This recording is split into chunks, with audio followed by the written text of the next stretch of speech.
A giant step toward dignity and full participation in American life and affairs was taken by the American Negro in the capital of the United States on the day of August 28, 1963.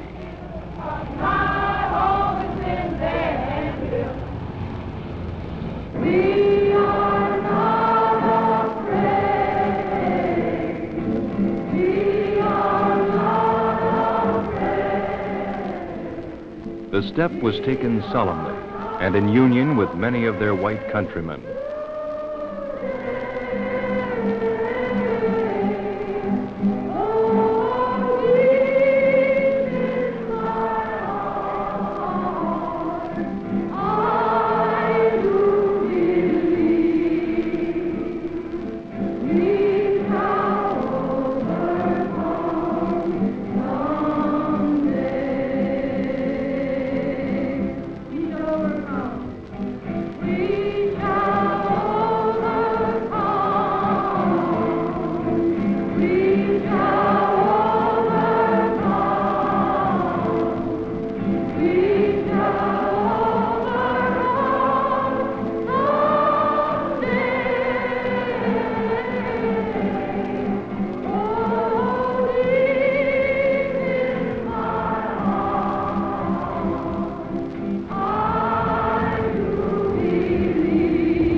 The footstep of the march in Washington was firm, with a quiet purpose and a mannerly rhythm. It aroused, even in dissenters, a larger awareness of the right of the Negroes as Americans to share equally not only the sun and air so clear and free on the day of their march, but their right as Americans to share opportunity and privilege as well. America has known this intellectually for a long time. For 100 years by history's calendar. On August 28th, America learned this emotionally, with clarity more penetrating than intellect.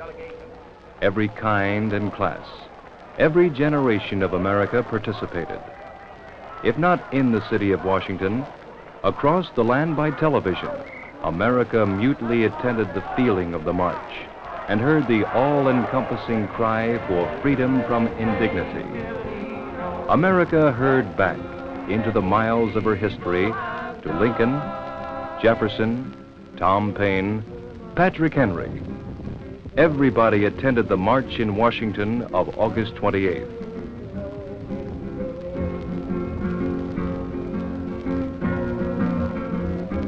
In this city that has a massive traffic problem even in normal times, traffic had been rerouted and acres of space had been reserved for the buses that brought the thousands of visiting demonstrators.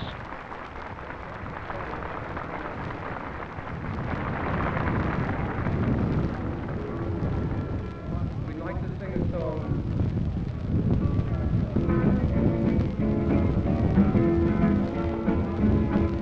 I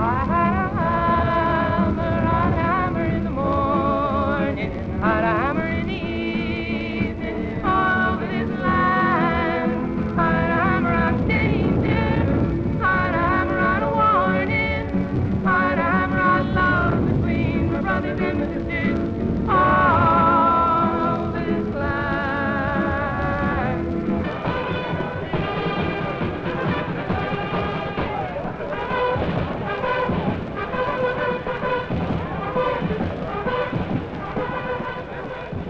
Momentum for the march began slowly. By 11:30 a.m., a mounting tide of children, students, parents, grandparents, placards and banners held aloft were walking down the wide avenue named in honor of the Constitution of the country. No attempt was made or thought given to strict lines of marching. The mood of the day was serious but relaxed. 200,000 strong, they marched in the largest demonstration for civil rights in the history of the United States.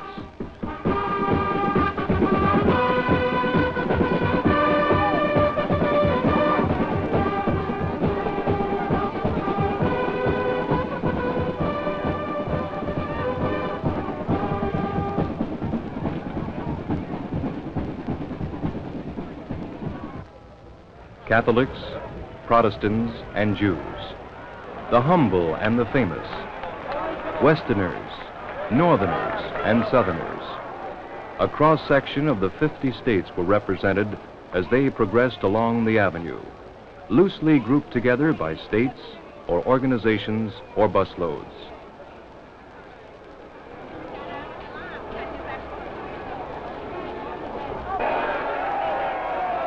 Some arrived by roller skates, some by train and plane. Some drove private automobiles 30, 50 miles. All now walked to the memorial site preserved in honor of Abraham Lincoln. They walked to express to the nation in a peaceful fashion their rights to freely assemble and be heard, as spelled out in the First Amendment of the Constitution of the United States. The First Amendment requires that the government not only refrain from interference with peaceful assemblies, it must restrain the restrainers as well. The Boston Tea Party led off a long chain of effective social protests in America. The suffragette demonstrations spread to many cities before their cause was victorious. And the struggles of American labor were traditionally advertised through the right to peacefully assemble and be heard.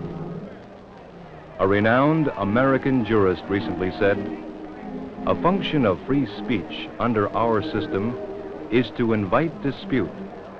It may strike at prejudices and preconceptions and have profound unsettling effects as it presses for acceptance of an idea."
We're going to walk together.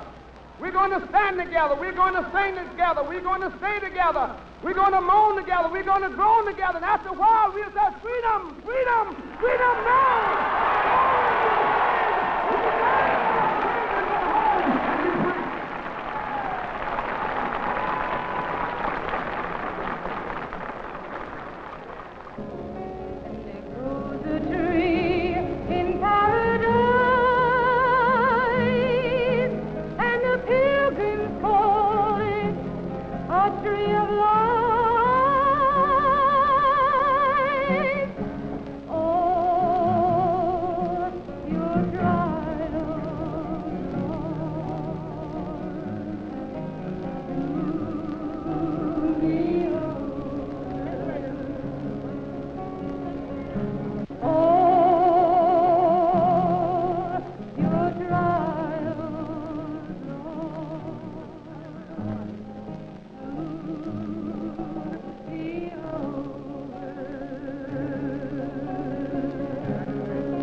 I give you Mr.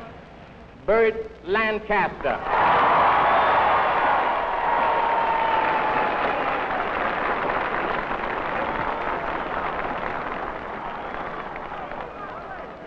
All Americans traveling no matter where in the world today are in the position of ambassadors and are very often made bitterly aware of our country's reputation.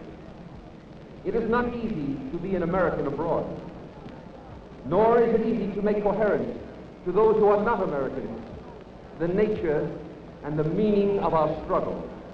And we are therefore forever indebted to those Americans represented by the March on Washington movement for giving us so stunning an example of what America aspires to become, and for helping us to redefine in the middle of this dangerous century what is meant by the American Revolution. We recognize that it is not only in America that the battle for freedom and dignity of peoples is being waged. The struggle toward freedom on the part of the previously subjugated is occurring in capitals and villages all over the world.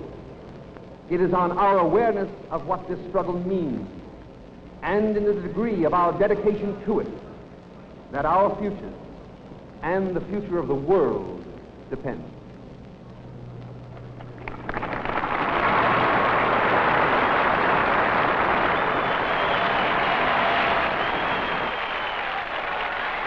"150 members of the Congress of the United States arrived at the rally to add their support, and the support of the people of the states they represent to the spirit of the March in Washington.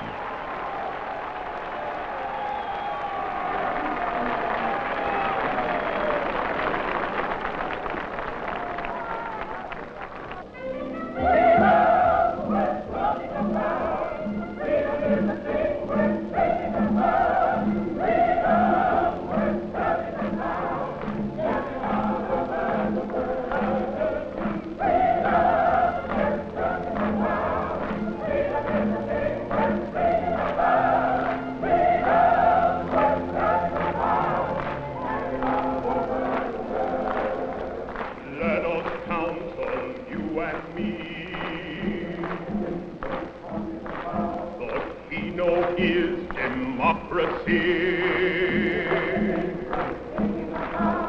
Spread the message far and near. The time is now. The place is here. The acknowledged champion of civil rights in America, Mr. Roy Wilkins, Executive Secretary, National Association for the Advancement of Politics.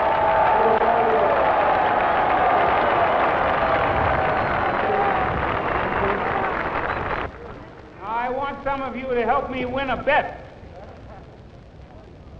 I want everybody out here in the open to keep quiet. And I want to hear a yell and a thunder from all those people who are out there under the trees. Let's hear you.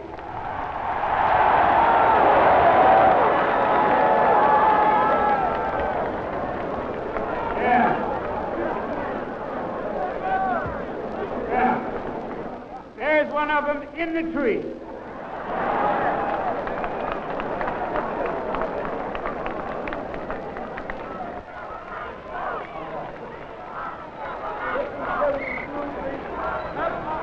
Let us bow our heads in prayer. God of history and of all mankind, God of Abraham and Moses, Amos and Isaiah, Jesus and Paul, God of our weary years, God of our silent tears, pour out thy benediction upon the United States of America. Pour it out upon President Kennedy. As the Freedom Marchers remained at the monument grounds to close their demonstration in prayer, their leaders moved on to the White House to meet with President Kennedy.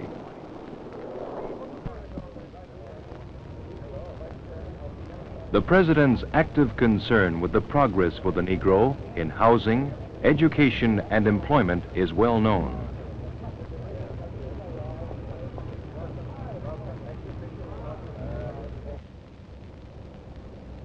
The members of the Overall Policy Committee of the March in Washington reported the conference was friendly and cooperative. Chairman A. Philip Randolph reports first.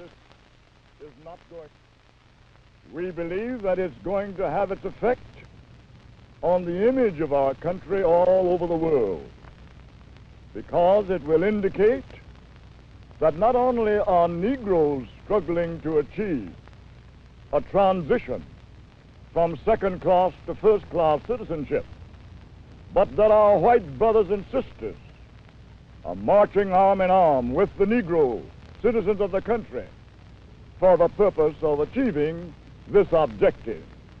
And consequently, this is and has been a great American experience.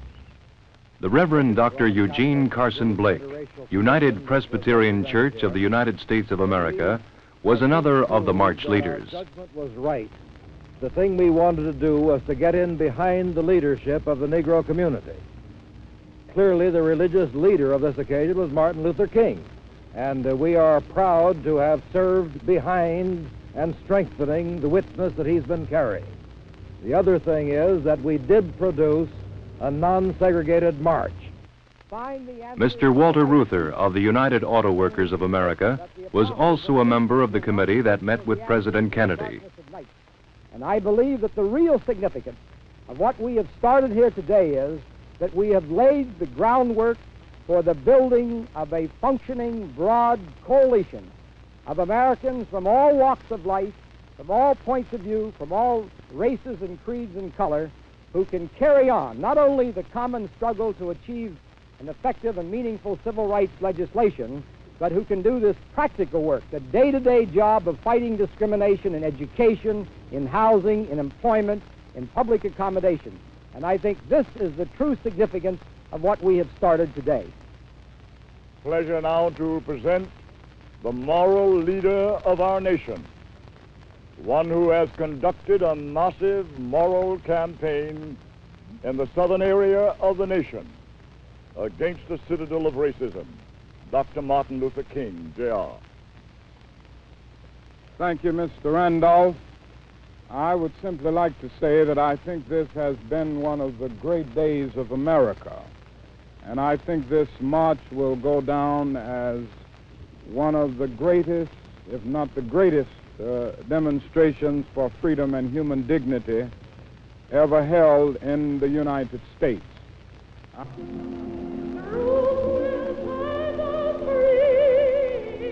The slumbering conscience of America stood aroused, tall and awakened, as twilight fell over the march in Washington of August 28th. It admitted a lingering sense of shame. It admitted pain had been overlooked.